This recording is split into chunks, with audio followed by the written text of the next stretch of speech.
A'udhu billahi minash shaitanir rajim. Bismillahir rahmanir rahim. Me emrin e Allahut, mëshiruesit, mëshirbërësit. Allahun e falenderojmë, prej tij falje, ndihmë, udhëzim dhe shpëtim kërkojmë. Dërsa salavatet dhe selamet i dërgojmë Muhammedit sallallahu ta'ala alaihi wasallam, familjes së tij, shokëve të tij besnik dhe mbi gjithë ata që e ndjekin dhe do ta ndjekin rrugën e pejgamberit sallallahu ta'ala alaihi wasallam deri në ditën e Kiametit. Të nderuar ju teleshikues të TV Muftinis dhe ndëgjues të Radiovatit, jeni në valët 88.4 të Radiovatit në emisionin fetar Këshilla e Xumas, që emetohet çdo të premte para namazit të Xumas. Unë, udhëheqësi i emisionit, Irfan Sulejmani, referent në Muftinin e Shkupit, ju përshëndes me përshëndetjen e banorëve të xhennetit. Assalamu alaikum wa rahmatullahi wa barakatuh. Paqja, mëshira dhe begatit e Allahut qofshin mbi të gjithë ju. Mysafir të sotëm kemi hoxhën e nderuar Abdul Baki Efendi Lokmani, hatip në xhamin Bardhëve të fshatit Blac. Hoxhë i nderuar, mirë se erdhët në emisionin ton të radhës Këshilla e Xumas. Mirë se u gjeta. Tema e sotme që do të elaborojmë së bashku me hoxhën e nderuar është besimi dhe qëndrueshmëria në fe. Hoxhë i nderuar, çka mund të na flitni në lidhje me këtë temë? Besimi dhe qëndrueshmërinë në fe. A'udhu billahi minash shaitanir rajim. Bismillahir rahmanir rahim. Alhamdulillahi rabbil alamin. Wala aqibatu lil muttaqin wala udhana illa ala adh-dhalimin. Wassalatu wassalamu ala rasulina Muhammad wa ala alihi wa sahbihi ajma'in. Allahun e falenderojmë, nga Allahu falje dhe ndihmë kërkojmë. Kërkojmë mbrojtje nga Allahu për të keqia të vetvetes dhe të veprave tona. Atë që e ka udhëzuar Allahu në rrugën e drejtë s'ka kush e devion. Ai i cili ka humbur rrugën e drejtë s'ka kush që udhëzon përpas udhëzimit të Allahut të xhelal. Dëshmojmë dhe deklarojmë se nuk ka zot tjetër posa Allahut, i cili një i vetmi pa shoq. Dëshmojmë dhe deklarojmë se Muhamedi sallallahu alaihi wasallam është rob dhe i dërguar i tij. Andaj salavatet dhe selamet qofshin mbi Muhammedin alaihi salatu wassalam, mbi familjen e tij, mbi shokët e tij të drejtë dhe të sinqertë dhe mbi të gjithë na dhe krejt ata që e pasojnë rrugën e tij. Dhash i madhi Allah që këtë rrugë ta ndjekmi ta pasojmë deri në ditën e gjykimit. Për temën për të cilën vetëm se e paralajmërova, do të mundohem të them disa fjalë lidhe duke u bazuar në një prej ajeteve të Kuranit. Ta kemi ajetin nga suratul Fussila, ajeti 30. Islami apo qëndrueshmëria në fenë islame, besimi dhe qëndrueshmëria istikami janë dy koncepte themelore që udhëheqin jetën e njeriut besimtarit dhe besimtarës. Sipas Ibn Kathirit, lidhe me ajetin të cilën vetëm se do ta lexoj Allahu dhe xhanë Kur'an thot innal ladhina qalu rabbuna Allahu thumma istaqamu tatanazzalu alayhimul malaika alla takhafu wala tahzanu wa abshiru bil jannah allati kuntum tu'adun. Sadaqallahu al-azim. Pra vërtet ata të cilët thonë se Allahu është i yni, pra Allahu është një i vetmi pa shoq, dhe më pastaj janë të qëndrueshëm në fenë e Zotit, atyri u zbresin me laqet dhe i përgëzojnë. Pra ju thonë, alla takhafu, mos e frikzoni, mos u pikëlloni, nga se për ju është xheneti për të cilën u është premtuar. Ashtu si që thash, Ibn Kathiri lidhe me këtë ajet thot, ata të cilët i besojnë dhe veprojnë sipas këtij ajetit, dëshmojnë njohshmërinë e Allahut dhe xhelal. Pa besimtari e tregon sinqeritetin e besimit të tij, qëndrueshmëria në veprim dhe përgëzimi nga melaqet për një shpërblim, për të cilën të gjithë na synojmë, ajo është xheneti, inshallah Zoti xheneti nasip të na. Imani është lidhja e njeriut në mes njeriut dhe Allahut dhe xhelal. Për ta do ta tregoj një hadith të pejgamberit sallallahu ta'ala alaihi wasallam, për të cilën hadith njihet si hadith pra i Gjibrilit, transmetohet nga Omer bin Khatabi radiallahu ta'ala anhu. Thot Omeri, thot një ditë prej ditëve duke qëndruar me sahabët, me shokët, erdhi një njeri i panjohur dhe u paraqit me tesha të pastër dhe nuk ishte shenja të udhëtimit në ta. U afrua te pejgamberi sallallahu alaihi wasallam dhe i parashtoi disa pyetje. Pyetja e parë ishte çështja e Islamit. Çka është Islami? Pejgamberi sallallahu alaihi wasallam i tha se Islami është dëshmia se nuk ka zot tjetër posa Allahut. Pastaj besimi, dëshmia se Muhamedi alaihi salatu wasalam është rob dhe i dërguar i tij. Falja e namazit, agjërimi i Ramazanit, dhënia e zakatit dhe shkuarja në hax për ata të cilët kanë mundësi. Pyetja e dytë, men iman, çka është imani? Imani, pejgamberi sallallahu alaihi wasallam tha, imani është besimi në Allahu, besimi në melaqet e Zotit, besimi në librat e Allahut dhe xhelal, besimi në të dërguarit e Zotit, pra besimi në librat, besimi në ringjallën, pra edhe besimi në qada dhe kaderin, caktimin e Allahut dhe xhelal. Pyetja e tretë ishte cila është ihsani, që do ndalëm shumë pak lidhe me këtë thënie.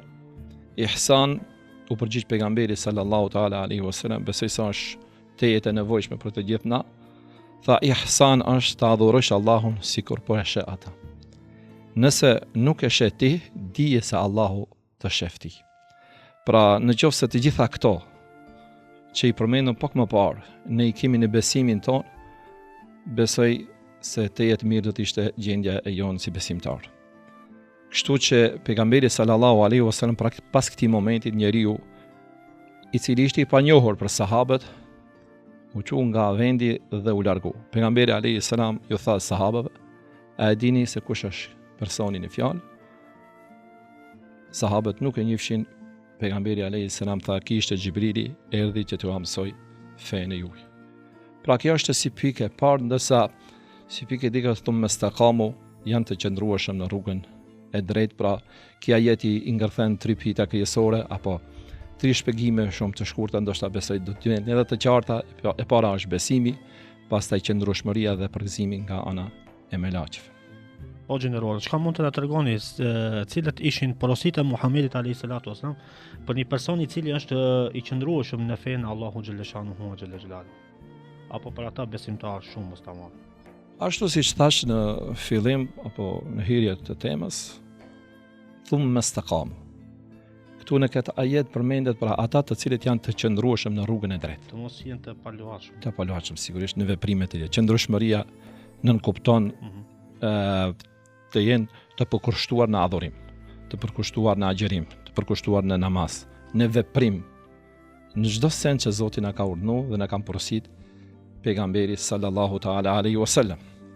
Pra, të gjithë na e njohim hadithin apo e kemi lexuar hadithin që e transmeton Abdullah ibn Mas'udi, thuhet se Muhamedi sallallahu taala alaihi wasallam një ditë prej dite, duke qëndruar me sahabët, thot Abdullah ibn Mas'udi, pejgamberi alayhi salatu wasalam vizitoi një vit të drejtë në rrër, në zall. Dhe pastaj bëni disa vija në të gjatë dhe në të majt. Dhe tha, kjo vija e drejtë hadha siratin mustaqim. Kjo është rruga e drejtë, për të cilën të gjithë na synojmë se jemi në rrugën e drejtë. Dhe inshallah në këtë rrugë ashtu jetojmë dhe shpirtin Zotit ja dorëzojmë. Ndërsa rrugicat apo vija që i bëni në të gjatë dhe në të shmajt, këto janë rruga të cilet të devijojnë.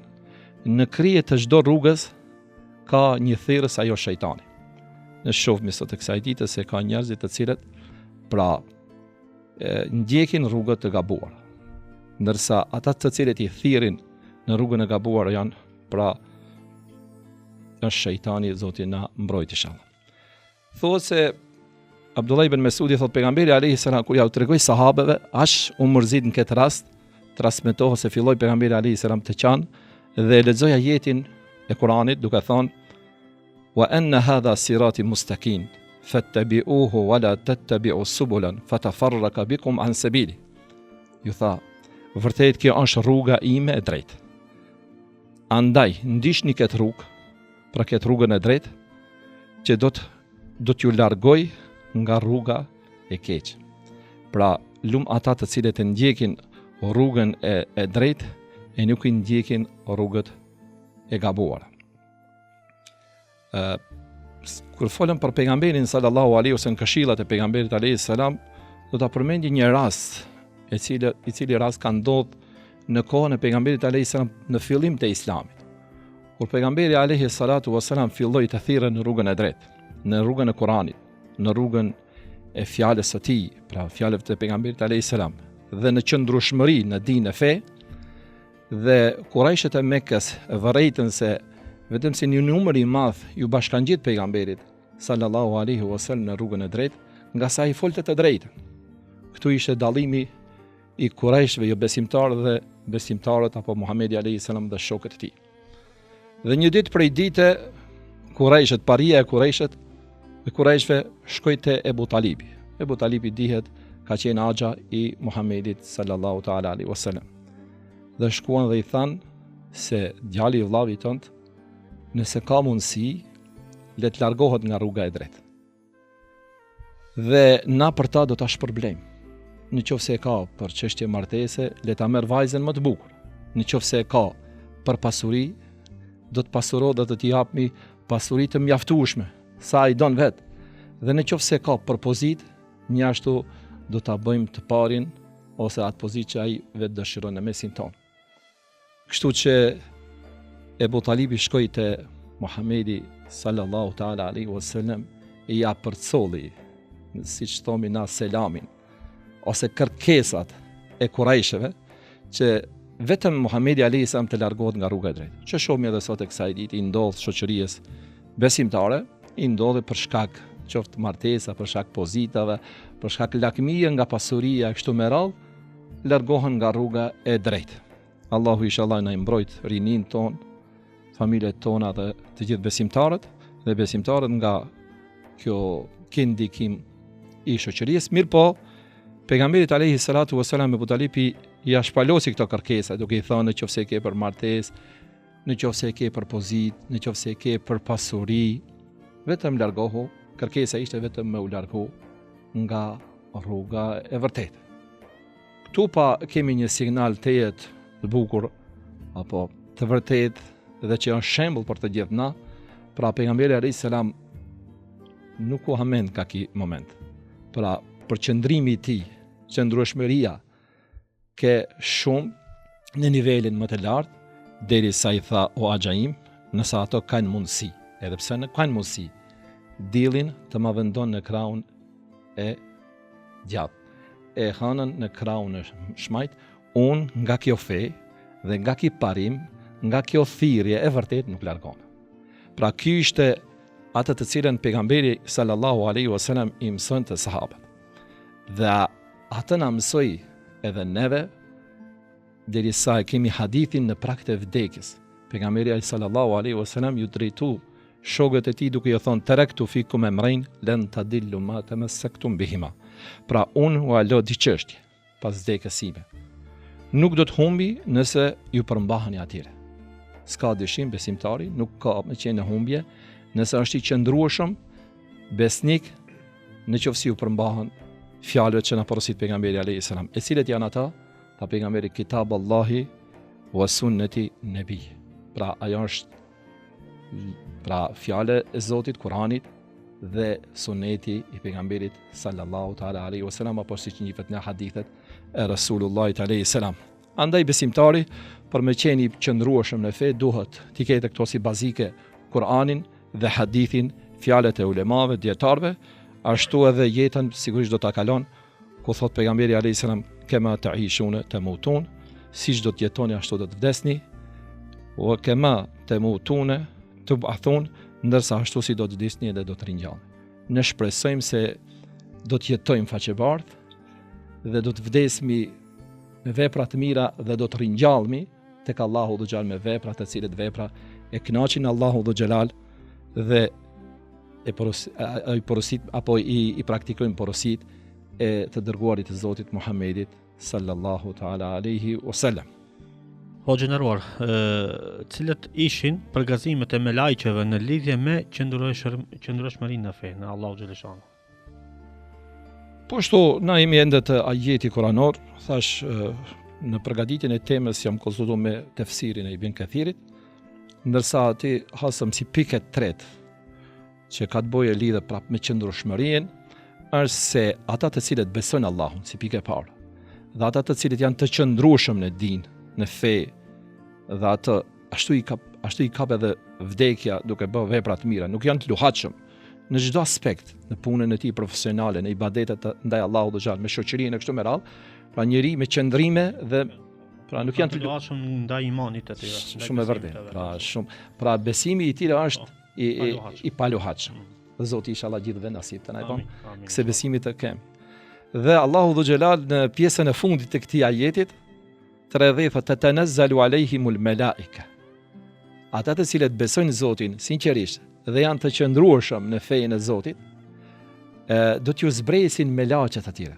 Ne dina se neve na mbrojnë me laqet, ose janë në mesin ton me laqet në çdo vend që ne jemi, sikur që kemi me laqet edhe në veprat tona që i shkruan kiramun katibin ya'lamuna ma taf'alun, kemi në krahët e gjallë të shmaj që i shënojnë veprat tona, mirë po ka një kategori të me laqet të cilët zbresin pra tek njerëzit dhe i përgëzojnë.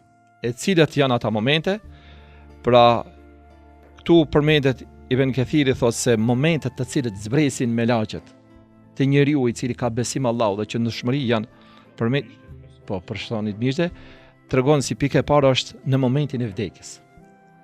Na e dimi se një ditë kemi me vdek, e kemi patjetër edhe ta përmendim vdekjen, se këtu të përhershëm nuk jemi, mirë po duhet ta dimi se në momentin e vdekjes na si besimtar duhet ta dimi se na vijnë me laqet dhe na përgëzojnë nëse jemi prej besimtarëve të vërtet dhe të qëndrueshëm në fenë e Zotit. Dhe këtu Ibn Kathiri thotë zbresin në momentin e vdekjes me laqet. Grupe e tij thotë zbresin në natën e varrit dhe në varr. Pra me laqet janë prezencën edhe në varr. Pastaj thotë edhe në ditën e gjykimit, në ditë të cilën do të jepet llogaria.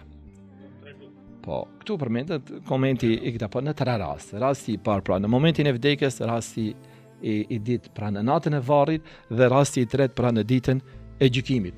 Do thotë në të gjitha këto 3 raste me laqet zbresin dhe përgëzojnë besimtarin. E cilit janë përgëzimet në vazhdim të ajetit thotë ella takhafu, i thon mos u frikso. Nga ajo që vjen edhe që tutesh se do të ndeshkohesh. Normal njeriu kur i paraqitet vdekja dhe e din se ka me vdek, i vin me laqet dhe e din se do të japë llogari për veprat që i ka bë, nëse kanë qenë të vepra të nditra apo të këqija. Ndërsa me laqet ata të cilët kanë besuar dhe kanë qenë të qëndrueshëm dhe janë penduar tek Zoti, do ju thonë ela takhafu, mos u friksoni. Pra mos u friksoni për ata që ju vin pas kësaj. Pastaj thotë wala tahzanu, mos u piklloni, mos u mërzitni për atë që leni mas. Shumë njerëz mërziten, e lën familjen, e lën fëmijën, e lën bashkëshortën, e lën vllaun, e lën motrën, e lën familjen, e lën pasurinë dhe pikëllohet për atë të cilën e lën mas. Këto me laqet i thon wala tahzanu, mos u mërzitni, se për atë çka të prit është më e mirë për atë që e lën. Pra atje ku shkon është më mirë nga ajo që e ke në botë. Këtu japim mesazhin jo se na nuk duhet me pas në dunjë. Ne duhet me pas, jetën duhet me pas mirë, por nuk ka gjithçka dunjaja. Duhet të përgatitemi edhe për botën tjetër. Pra këtu thotë wala tahzanu, pra mos u pikëllo për atë që lën mas, nga se atë që lën mas Zoti çdo njëri t'ia ka caktuar dhe rrezik. Wa abshiru bil janna, dhe thotë epni mëjde për xhenetin.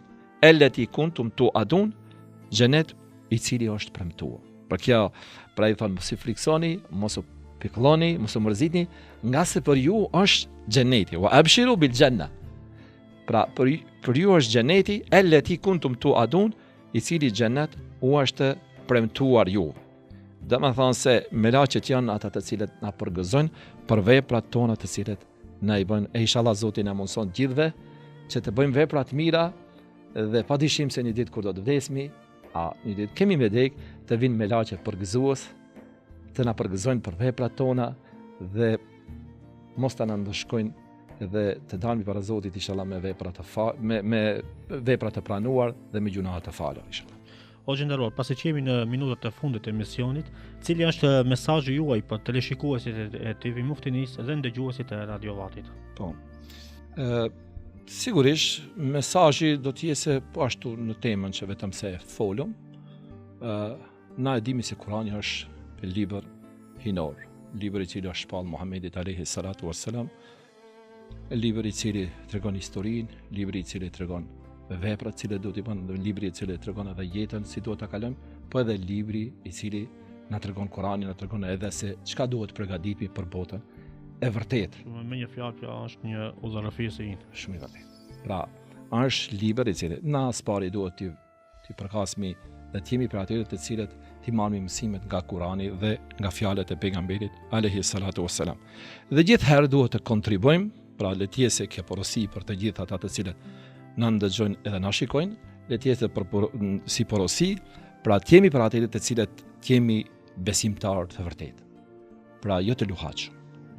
Jo fillojmë me u falë pastaj e lëm. Jo një muj po e pastaj të tjerët e lën. Jo një vepër me e bë tjetrën. Jo, kështu pra të jemi të qëndrueshëm konstant bëjmë vepra, të cilët vepra na porosit Zoti dhe na ka mësuar i dërguari i Zotit Muhamedi sallallahu alaihi wasallam, dhe gjithherë të lutemi Zotit normal pas gjithë ato vepra që Zoti të na mundson që të jenë me laqet mbrojtësit e tonë. Ashtu siç përmendet edhe në një ajet për ajetet e Kur'an, nahnu awliyaukum fil hayati dunya wa fil akhirah. Me laqet thonë ne jemi mbrojtësit e juaj në këtë dunjë dhe në ahiret. Pra, walakum fiha ma tad'un, walakum fiha ma tashtahi anfusakum. Ju do t'ju jepet ajo që ju dëshiron shpirti. Shumë interesant. Pra, do t'ju atë që do ta kërkojmë, do të na jepet, vetëm duhet të na ta meritojmë. Pa ajo është xheneti inshallah. Walakum fiha ma tad'un, dhe gjithçka që kërkoni ju. Pra, kërkesa jonë le të jetë që Zoti inshallah të na mundson ta kalojmë këtë jetë ashtu siç ka hije një besimtar dhe besimtare, të bëjmë vepra të mira. Dhe momenti që do të kalojmë për kësaj dunjaje, Zoti inshallah na mundson gjithve të vdesmi si besimtar, si musliman, duke lutur Allahun dhe xhelal me ata lutje të cilën na ka porosit pejgamberi alayhi salatu wasallam. Le të jetë kjo fjalë që pejgamberi alayhi salam gjithherë lut Allahun duke thonë: "Ya muqallibal qulub, thabbit qalbi ala dinik." O rrotulluesi i zemrës, forcoma zemrën time në fenë e vërtetë. Pra Allahu inshallah na forcon zemrat tona dhe besimin tonë fenë islam. O gjeneruar, Allah i shpërbleft për elaborimin e temës dhe shpresojmë që këshillat e juaja kanë qenë të dobishme për teleshikuesit e TV Muftinisë dhe ndëgjuesit e Radio Vatit. Faleminderit gjithashtu edhe ju. Të nderuar ju teleshikues të TV Muftinisë dhe ndëgjues të Radio Vatit, këtu është fundi i këtij emisioni ku misafir kishim hoxhën e nderuar Abdul Baki Efendi Lokmani. Deri në emisionin e radhës mirëmbëçit dhe Allahu të na i pranon gjitha lutjet dhe duat tona në këtë ditë të bekuar të xumës. Wassalamu alaikum wa rahmatullahi wa barakatuh.